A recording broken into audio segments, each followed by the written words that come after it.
ಈ ವಿಶ್ವ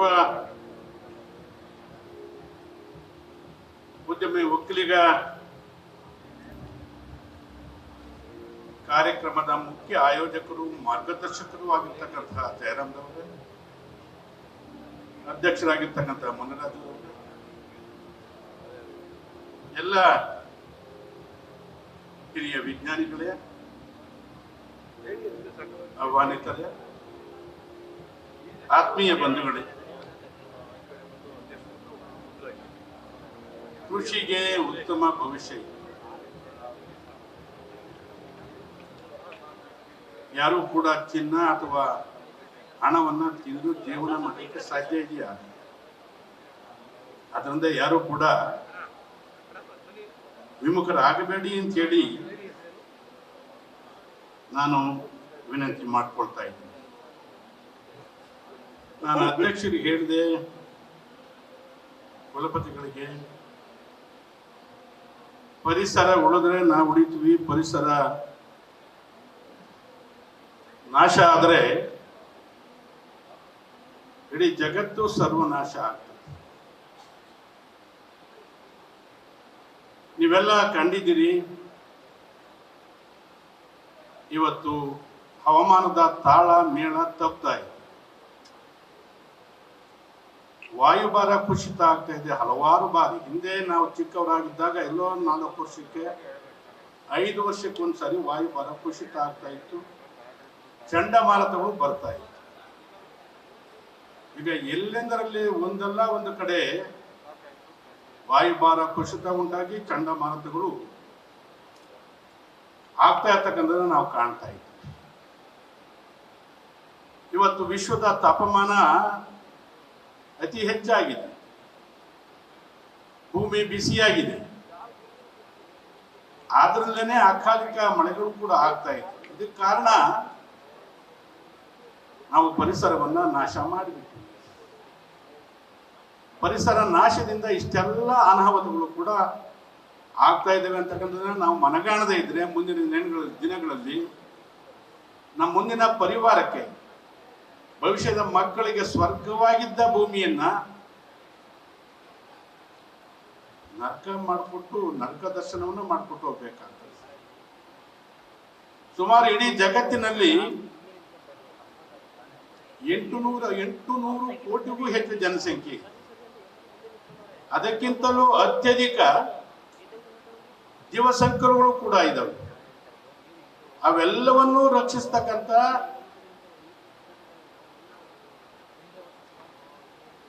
ಭೂಮಿ ಸಮರ್ಥಳಿದ್ದಾಳೆ. ಆದರೆ ವಿವೇಕವಂತ ಜನರು, ವಿದ್ಯಾವಂತರು ಅನಿಸ್ಕೊಂಡವರು, ಜ್ಞಾನಿಗಳು ಅನಿಸ್ಕೊಂಡವರು, ತಿಳುವಳಿಕೆ ಉಳ್ಳವರು ಪರಿಸರವನ್ನ, ಭೂಮಂಡಲವನ್ನ ನಾಶ ಮಾಡ್ತಾ ಇದ್ದಾರೆ. ಸದಾನಂದ ಗೌಡ್ರೆ, ಪಶ್ಚಿಮ ಘಟ್ಟದಲ್ಲಿ ಸುಮಾರು 40ಕ್ಕೂ ಹೆಚ್ಚು ನದಿಗಳು ಹುಟ್ಟುತ್ತವೆ. ಇಡೀ ದಕ್ಷಿಣ ಭಾರತ ಹಸಿರಾಗಿರ್ತಕ್ಕಂಥದ್ದು, ಕುಡಿಲಿಕ್ಕೆ ನೀರು ಕೊಡ್ತಕ್ಕಂಥದ್ದು ಪಶ್ಚಿಮ ಘಟ್ಟ. ಇಡೀ ವಿಶ್ವದ ಅಪೂರ್ವ ಜೀವ ವೈವಿಧ್ಯ ತಾಣಗಳು 8 ಇದಾವೆ, ವಿಶ್ವದಲ್ಲಿ 8 ಇದಾವೆ. ಅದರಲ್ಲಿ ನಮ್ಮ ಪಶ್ಚಿಮ ಘಟ್ಟವು ಕೂಡ ಒಂದು ಅಂತ ಹೇಳ್ಕೊಳ್ಳಿಕ್ಕೆ ನಮ್ಗೆ ಹೆಮ್ಮೆ ಅನಿಸ್ತದೆ, ನಮ್ಗೆ ಭಾಗ್ಯ. ಹಲವಾರು ಚಟುವಟಿಕೆಗಳಿಂದ ಈಗಾಗಲೇ ಪಶ್ಚಿಮ ಘಟ್ಟ ನಾಶ ಆಗಿದೆ. ನಮ್ಮ ರೈತರು ಅರ್ಥ ಮಾಡ್ಕೋಬೇಕು, ಪಶ್ಚಿಮ ಘಟ್ಟ ನಾಶ ಆದ್ರೆ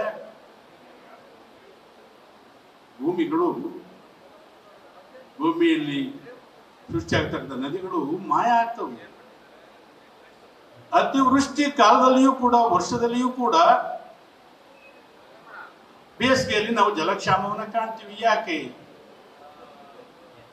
ಈ ವರ್ಷ ಮಳೆ ಹೆಚ್ಚಾಗಿದೆ, ಅತಿವೃಷ್ಟಿ ಅಂತೇಳಿ ನಾವೆಲ್ಲ ಕಂಡಿದ್ದೀವಿ. ಆದರೆ ಬೇಸಿಗೆಯಲ್ಲಿ ಏಪ್ರಿಲ್ ಮೇ ಬಂದರೆ ಜಲಕ್ಷಾಮವನ್ನು ನಾವು ಕಾಣ್ತಾ ಇದ್ದೀವಿ.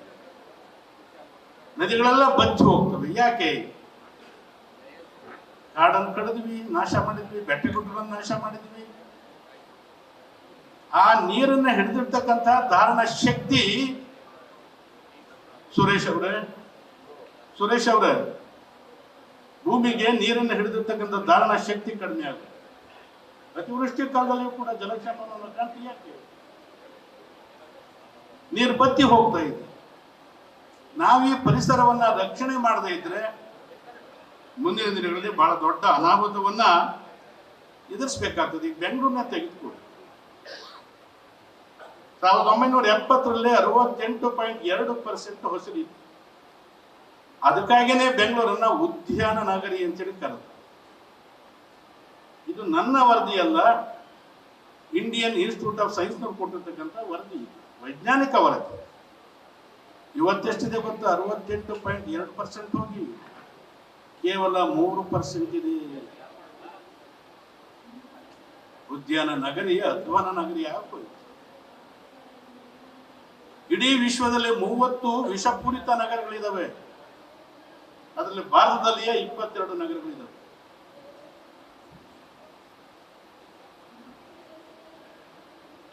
ನಾವು ಎಚ್ಚೆತ್ತುಕೊಳ್ಳದೆ ಇದ್ರೆ ಈಗಲಾದ್ರೂ ಕೂಡ ದೊಡ್ಡ ಅನಾಹುತವನ್ನ ನಾವು ಎದುರಿಸಬೇಕಾಗ್ತದೆ. ಅದಕ್ಕೆ ಕೇಳಿದಲ್ಲಿ ಇದಕ್ಕೆಲ್ಲ ಕಾರಣ ನಮ್ಮಿಂದ ಪ್ರಕೃತಿಗೆ, ನಿಸರ್ಗಕ್ಕೇನು ಆಗ್ಬೇಕಾಗಿಲ್ಲ, ನಿಸರ್ಗದಿಂದ ನಾವು ಬದುಕಬೇಕಾಗಿತ್ತು. ಆ ನಿಸರ್ಗವನ್ನ ನಾವು ರಕ್ಷಣೆ ಮಾಡಬೇಕಾಗಿತ್ತು.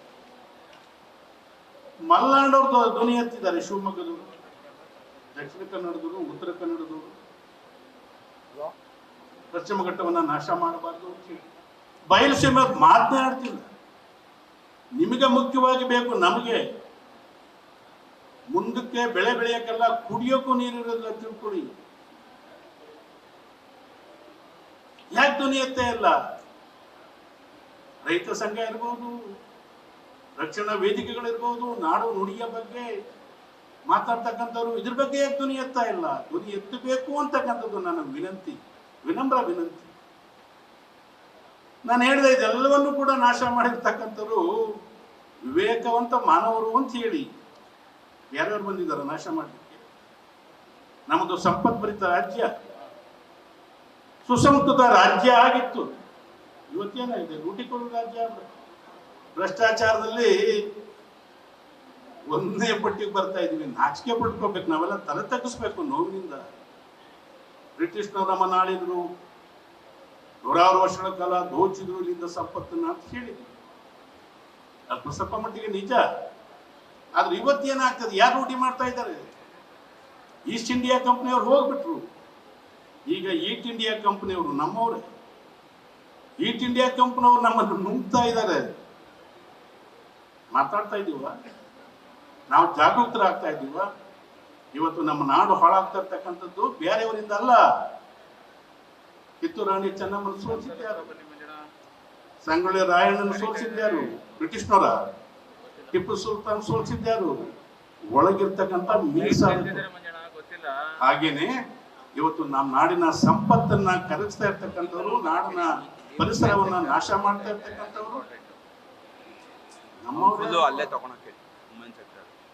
ಇದ್ರ ಬಗ್ಗೆ ನಾವೆಲ್ಲ ಜಾಗೃತರಾಗದೇ ಇದ್ರೆ ಒಕ್ಕಲಿಗರು ಒಕ್ಕಲ್ತನ ಮಾಡಿಕೊಂಡು ಈಗ ಉದ್ಯಮಿಗಳು ಕೂಡ ಆಗಬೇಕು ಅಂತಕ್ಕಂಥ ದಿಕ್ಕಿನಲ್ಲಿ ಹಲವಾರು ಆವಿಷ್ಕಾರಗಳು, ಉತ್ಪಾದನೆ, ಅದರ ಸಂಸ್ಕರಣೆ, ಅದರ ಮಾರುಕಟ್ಟೆಗಳನ್ನು ಮಾಡಲಿಕ್ಕೆ ನೀವೆಲ್ಲ ಅವಿರತವಾಗಿ ಜಯರಾಮ್ ಅವರೇ, ಮುನಿರಾಜು ಅವರೇ ಶ್ರಮ ಪಡ್ತಾ ಇದ್ದೀನಿ.